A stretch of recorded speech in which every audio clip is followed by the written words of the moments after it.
Time bulletin के प्रायोजक हैं मल्टीनेट फाइबर इंटरनेट। घर हो या ऑफिस, पढ़ाई हो या एंटरटेनमेंट, मल्टीनेट इंटरनेट हर पल आपके साथ। 24/7 लोकल सपोर्ट, भरोसे का दूसरा नाम मल्टीनेट फाइबर इंटरनेट। इंटरनेट मतलब मल्टीनेट। नमस्कार, मैं हूं माधुरी। आप देख रहे हैं न्यूज 91 राजस्थान। न्यूज 91 की टी टाइम बुलेटिन में आपका स्वागत है। प्रदेश और संभाग की ताजा तरीन खबरों से जुड़ने के लिए आज ही हमारे चैनल को सब्सक्राइब कर लें और बेल आइकन को जरूर दबाएं। चलिए खबरों का सिलसिला शुरू करने से पहले नजर डालते हैं अब तक की टॉप हेडलाइंस पर। हेडलाइन के प्रायोजक हैं जनार्दन राय नागर विद्यापीठ, नेक से ए ग्रेड प्राप्त डीम्ड यूनिवर्सिटी। कुंभलगढ़ बाप पार्टी विधायक प्रत्याशी राम मीणा को भेजा न्यायिक अभिरक्षा में। हाईवे जाम और पथराव के मामले में पुलिस ने किया था गिरफ्तार। पुलिस ने 24 घंटे में दोस्त के हत्यारे को किया गिरफ्तार। शराब की मामूली बात को लेकर हुए विवाद के चलते वारदात को दिया अंजाम। मंशापूर्ण व्रत पर शिव मंदिरों में उमड़ी आस्था की भीड़। महिलाओं पुरुषों ने की विशेष पूजा अर्चना। सुखाड़िया यूनिवर्सिटी की बीसी प्रोफेसर सुनीता मिश्रा की छुट्टी 21 नवंबर तक बढ़ाई। औरंगजेब को कुशल प्रशासक के बयान को लेकर आई थी विवादों में। कुंभलगढ़ से बाप पार्टी के विधायक प्रत्याशी डॉक्टर राम मीणा को सायरा पुलिस ने कोर्ट में पेश किया है। 2 दिन पहले बरवाड़ा में हुए सड़क हादसे के बाद गुस्साए लोगों ने हाईवे जाम किया और पुलिस पर पथराव किया। कोर्ट के आदेश के अनुसार राम मीणा को न्यायिक अभिरक्षा में भेज दिया गया है। बरवाड़ा क्षेत्र में गुरुवार को हुए सड़क हादसे ने स्थानीय लोगों में गहरा आक्रोश पैदा कर दिया है। हादसे में एक युवक की मौत के बाद मौके पर जुटी भीड़ ने करीब 7 घंटे तक हाईवे जाम कर दिया और पुलिस पर पथराव किया। पथराव में कई वाहन क्षतिग्रस्त हुए और सरकारी संपत्ति को भी नुकसान पहुंचा। स्थिति को नियंत्रण में लाने के लिए पुलिस ने हवाई फायर किए। इसके बावजूद करीब 10 पुलिसकर्मी घायल हो गए। इस मामले में कुंभलगढ़ से बाप पार्टी के विधायक प्रत्याशी डॉक्टर राम मीणा सहित 29 लोगों को सायरा पुलिस ने गिरफ्तार किया है। 50 से अधिक वाहनों को भी जब्त किया गया। गिरफ्तारी के बाद उन्हें शनिवार को न्यायालय में पेश किया गया। कोर्ट ने उन्हें न्यायिक अभिरक्षा में भेजने का आदेश दिया। पुलिस अधिकारियों ने बताया कि भीड़ ने सड़क मार्ग अवरुद्ध कर यातायात बाधित किया और सरकारी कर्मचारियों पर हमला किया। इसे देखते हुए न्यायिक प्रक्रिया के तहत दोषियों के खिलाफ सख्त कार्रवाई की जा रही है। गिरवा सीओ सूर्यवीर सिंह राठौर ने बताया कि इस मामले में अभी 50 लोगों को नामजद किया गया है, जिसके खिलाफ भी कार्रवाई जारी रहेगी। जी सर, क्या मामला हुआ था और किस तरह से कार्रवाई हुई? 23 अक्टूबर को कुंभलगढ़ जाने वाला जो नेशनल हाईवे है उस पर एक एक्सीडेंट हुआ। एक गुजरात नंबर की गाड़ी थी जिससे एक्सीडेंट होने से एक व्यक्ति की, जो मोटरसाइकिल चालक था, उसकी डेथ हो गई। उसके बाद उसके परिवारजनों और कुछ लोगों ने नेशनल हाईवे को जाम कर दिया। काफ़ी भीड़ बढ़ गई थी वहाँ पे और काफ़ी स्तर पर उनकी समझाइश की गई नेशनल हाईवे को खोलने के लिए, क्योंकि उस समय टूरिस्ट सीजन चल रहा है और काफ़ी भीड़ भाड़ भी है। 9:30 बजे से लेकर 4:30 बजे तक हाईवे को इन्होंने जाम रखा और किसी भी स्तर पर बात मानने के लिए तैयार नहीं हुई। उनकी मुख्य मांग ये थी कि तो ड्राइवर को मौके पर लाया जाए और 1 करोड़ रुपये दिखाया जाए। तो वो बिल्कुल असंवैधानिक मांग थी। मैं भी मौके पर पहुंचा। करीब हमने थोड़ी देर समझाइश का प्रयास किया। तहसीलदार वगैरह जो कहीं बाहर थे उनसे टेलीफोन से बात करी, लेकिन उनकी बात बनी नहीं। जब उनको हटाने का प्रयास किया गया तब उन्होंने पथराव किया, जिससे हमारे 10 से ज़्यादा पुलिसकर्मी घायल हुए। तो बाद में हमने ग्रामवासी जो बरवाड़ा के थे उनके सहयोग से हमने 29 लोगों को डिटेन किया और उनके 42 वाहन जब्त किए। आज उन सभी आरोपी को कोर्ट में पेश किया गया है। सभी को जेसी हो गई है और इनमें करीब 50 आदमी और हमने नामजद किए हैं जो वीडियो फुटेज में पथराव करते हुए दिख रहे हैं, प्लस जो जिनकी मोटरसाइकिलें मौके पर मिली। उन आधार पर जो भी अपराधी होगा उसके खिलाफ कार्रवाई की जाएगी। तो कितने आरोपी हो सकते हैं इसमें? मैं बता रहा हूँ आपको, करीब 50 आरोपी और नामजद कर लिए हम लोगों ने अभी तक। किस तरह की धारा मामला दर्ज हुआ सर? ये एक तो नेशनल हाईवे को क्षतिग्रस्त करने के संबंध में नेशनल हाईवे एक्ट है, इसमें पुलिसकर्मियों पर हमला करने की धाराएं हैं और उसके अलावा सरकारी संपत्ति में तोड़फोड़, जो हमारी एक सरकारी बस थी और मेरी गाड़ी थी और इसके अलावा एक गाड़ी और थी, उनमें तोड़फोड़ की है। और उसके अलावा BNSS के जो भी उचित सेक्शन है और एक राजस्थान सरकार का एक मृत शरीर का सम्मान अधिनियम है जो पहली बार हमने कार्रवाई करते हुए लगाया है इसमें, क्योंकि उस शव को भी लेके बैठे हुए थे। शव को भी हमने वहाँ से हटवाया और नेशनल हाईवे को सुचारू करवाया। सर जो ड्राइवर था गाड़ी का जिसने टक्कर मारी थी, क्या वो जी। आइडेंटिफाई हो चुका है? वो तो हमने आधे घंटे में ही उसको ट्रेस कर लिया था। जैसे ही एक्सीडेंट हुआ हमारे पास सूचना ही, हमने नाकाबंदी करी। लेकिन वो ड्राइवर भी बड़ा जिम्मेदार था, वो केलवाड़ा थाने में पहुंच गया सीधा। अच्छा, खुद ही? उसने कहा सर मेरे से एक्सीडेंट हो गया है, चूँकि वहाँ भीड़ भाड़ इकट्ठी हो गई थी तो मैं वहाँ से निकल आया। और उसने बिल्कुल सही कदम था उसका ये। सर कल से एक वीडियो वायरल हो रहा है हम्म। जो आपका है सर, उसमें कि वो कोई कहेगा ऐसा कोई जो माहौल खराब होने जैसा करना, तो आप नहीं, माहौल ख़राब क्या होना है? माहौल तो अब जब आप नेशनल हाईवे जाम करके बैठे हो तुमको हटाना उचित था, सर तुमको हटाना ही था वहाँ से। तो इसमें कुछ पॉलिटिकल पार्टीज के लोग भी शामिल हैं, ऐसी भी बात है? ये जो अरेस्ट हुए व्यक्ति बाप पार्टी के लोग उस वीडियो को आधार बना रहे हैं कि इस डिप्टी साहब ने उसमें गाली गलौज और 5 मिनट तक। हाँ, इसमें जो दो प्रमुख लोग थे उसमें से एक तो बाप पार्टी का प्रत्याशी रहा है, कोमलगढ़ से चुनाव भी लड़ा है, और भी कुछ बाप पार्टी के लोग शामिल थे इसमें। उसमें पार्टी के लोग मुख्य हो सकते हैं सर? ये एक्चुअल में मृतक के परिवारजनों से भी हमारी बात हुई। उन्होंने कहा हम शव उठाने के लिए तैयार थे, लेकिन इन्होंने कहा नहीं नहीं, हम तुम्हारे को 1 करोड़ मुआवजा दिलाएंगे, यहीं बैठो। जबकि 1 करोड़ मुआवजे का कोई प्रावधान नहीं है। एक स्पेशल आपको सर्टेन धाराओं में FIR दर्ज करनी होती है, और उसके बाद जो भी मुआवजा मिलना वो कोर्ट से मिलना है आपको, और वो मिल भी जाएगा। हर गाड़ी का इंश्योरेंस होता है तो इंश्योरेंस कंपनी उसको मुआवजा क्लेम पे करेगी उसमें। सर डेड बॉडी मॉर्चरी में शिफ्ट हो गई है? उसी दिन जब पथराव हुआ फिर हमने इनको हटाया वहाँ से, मुलजिमों को डिटेन किए, डेड बॉडी को हमने ही अस्पताल पहुँचाया थाना गोगुंदा की गाड़ी से, और कल सुबह उसका पोस्टमार्टम हो गया। पोस्टमार्टम तो हमने रात को ही करा दिया था परसों, और कल सुबह उसका दाह संस्कार भी हो गया। परिजन वगैरह मान गए सर, सहमति होगी? परिजनों को कोई लेना देना नहीं। परिजन कह रहे हैं साहब के ये जो नेता टाइप के लोग थे, कुछ लोग आ गए यहाँ पे, उन्होंने कहा हम तुम्हें अभी आज ही पैसा दिलाएंगे, तो वो तो संभव भी नहीं है। और नेशनल हाईवे को 8 घंटे जाम रखना कहाँ तक उचित है? किसी न किसी स्तर पे तो उनको हटाया जाना था, और हमने हटाया उनको। ठीक। आज की बदलती लाइफस्टाइल की वजह से कई कपल्स निसंतानता की समस्या का सामना कर रहे हैं। अगर आप भी निसंतान हैं, तो एक अच्छे फर्टिलिटी एक्सपर्ट से आज ही सलाह लें। नीलकंठ IVF। उदयपुर के बेकरिया थाना क्षेत्र में हुई एक सनसनीखेज हत्या के मामले में पुलिस ने मात्र 24 घंटे में आरोपी को गिरफ्तार कर लिया है। आरोपी ने मामूली विवाद के बाद अपने ही दोस्त की पीठ और पेट में चाकू मारकर हत्या कर दी थी। जिला पुलिस अधीक्षक योगेश गोयल के निर्देशन में विशेष टीम ने आरोपी को सिरोही जिले से दबोच लिया। पुलिस ने आरोपी से घटना में प्रयुक्त चाकू भी बरामद किया है। उदयपुर जिले के बेकरिया थाना क्षेत्र में हुई दोस्त की हत्या के मामले का पुलिस ने 24 घंटे में खुलासा कर दिया। घटना 21 अक्टूबर की रात हिमावा फली घरठ निवासी बालाराम की हत्या से जुड़ी हुई है।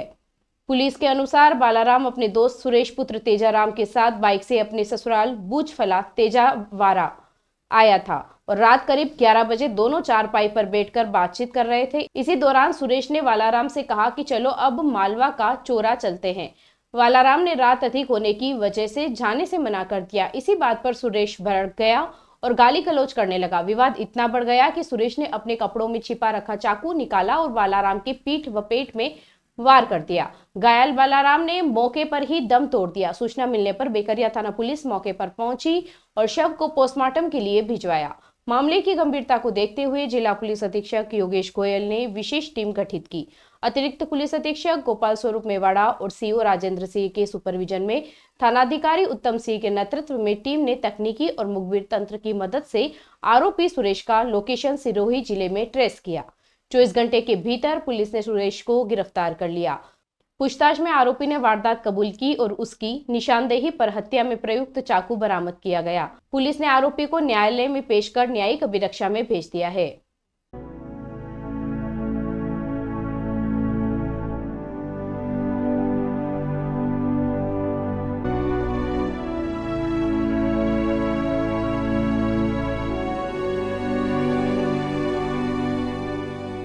शनिवार को मंशापूर्ण व्रत के अवसर पर शहर के सभी शिव मंदिरों में भक्तों का सैलाब उमड़ पड़ा।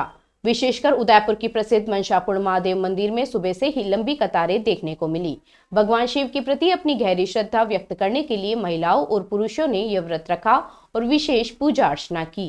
यह दृश्य उदयपुर की धार्मिक आस्था का है, जहां शनिवार को मनसापूर्ण व्रत के पावन अवसर पर समूचा वातावरण शिवमय हो गया। शहर के कोने कोने में स्थित शिव मंदिरों में भक्तों की भारी भीड़ ने एक अद्भुत नजारा पेश किया। सूर्योदय के साथ ही यहां भक्तों का पहुंचना शुरू हो गया। यह व्रत मुख्य रूप से मनोकामनाओं की पूर्ति के लिए रखा जाता है।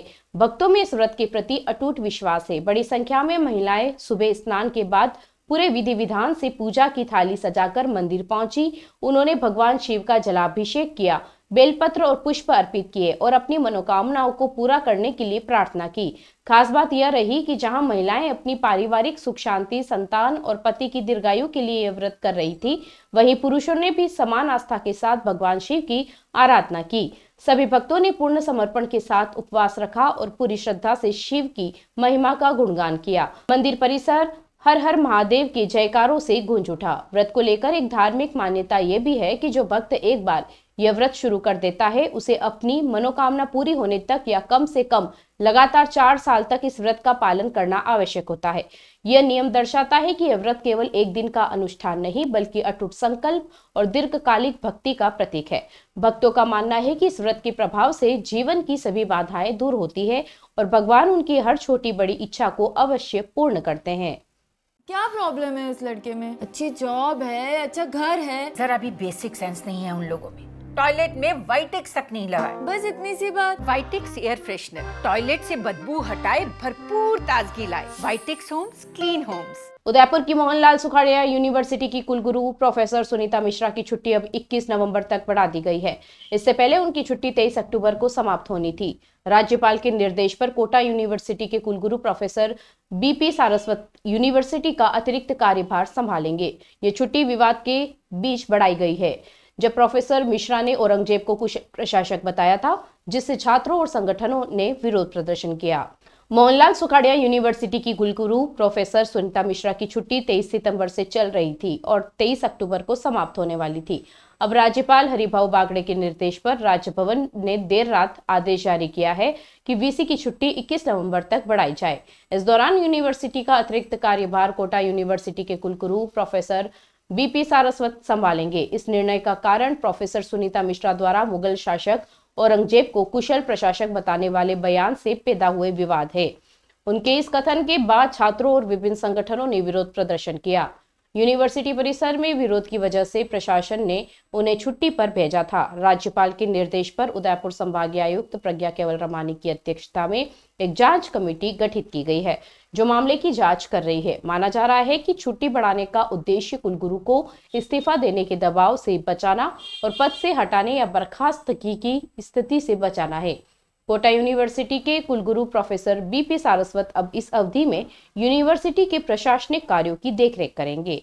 इसके तहत शैक्षणिक, प्रशासनिक और वित्तीय निर्णय भी उनके मार्गदर्शन में लिए जाएंगे।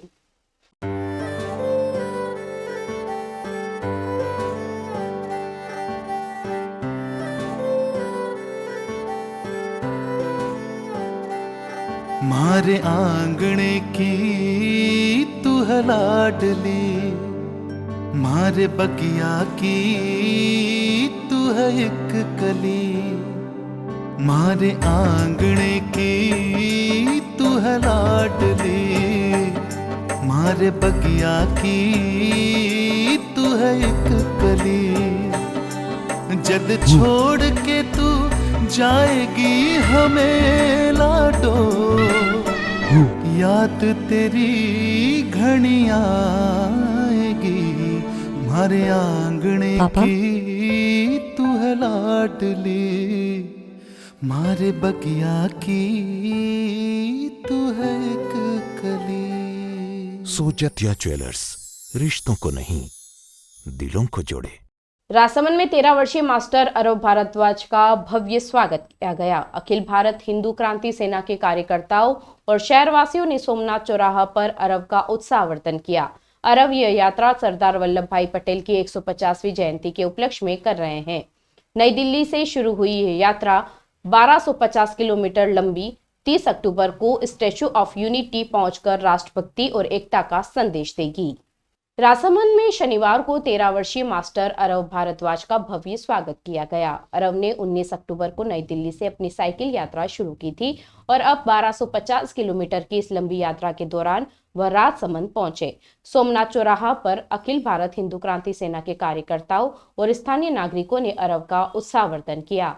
अरव, जिन्हें प्रधानमंत्री राष्ट्रीय बाल पुरस्कार से सम्मानित किया जा चुका है, यह यात्रा सरदार वल्लभ भाई पटेल की 150वीं जयंती के उपलक्ष्य में वे कर रहे हैं। एकता के शिल्पी को नमन शीर्षक वाला इस यात्रा का उद्देश्य युवाओं में राष्ट्रभक्ति और एकता की भावना को जागृत करना है।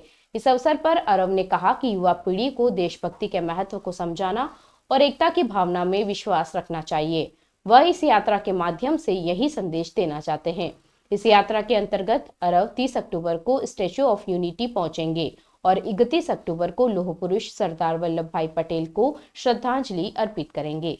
अरव पहले भी 2024 में कारगिल से नई दिल्ली तक 1251 किलोमीटर की साइकिल यात्रा और 2022 में मणिपुर से नई दिल्ली तक 2612 किलोमीटर की यात्रा पूरी कर चुके हैं। उनकी यह लगातार प्रयासशीलता और साहस युवाओं के लिए प्रेरणा का स्रोत बन रहा है। चलते चलते फिर नजर डालते हैं आज की टॉप हेडलाइंस पर। हेडलाइन के प्रायोजक हैं जनार्दन राय नागर विद्यापीठ, नेक से ए ग्रेड प्राप्त डीम्ड यूनिवर्सिटी। कुंभलगढ़ बाप पार्टी विधायक प्रत्याशी राम मीणा को भेजा न्यायिक अभिरक्षा में। हाईवे जाम और पथराव के मामले में पुलिस ने किया था गिरफ्तार।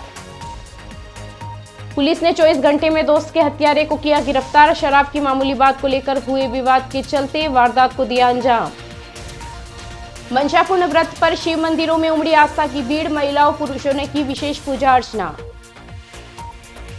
सुखाड़िया यूनिवर्सिटी की वीसी प्रोफेसर सुनीता मिश्रा की छुट्टी 21 नवंबर तक बढ़ाई। औरंगजेब को कुशल प्रशासक के बयान को लेकर आई थी विवादों में। अपने स्मार्टफोन पर प्रदेश भर की खबरों से अपडेट रहने के लिए आज ही हमारे चैनल को सब्सक्राइब कर लें और बेल आइकन को जरूर दबाएं। फिलहाल इस बुलेटिन में इतना ही। अब दीजिए इजाजत माधुरी को। आप जुड़े रहिए न्यूज़ 91 के साथ। नमस्कार। ये है चैनल 91 प्लस नेटवर्क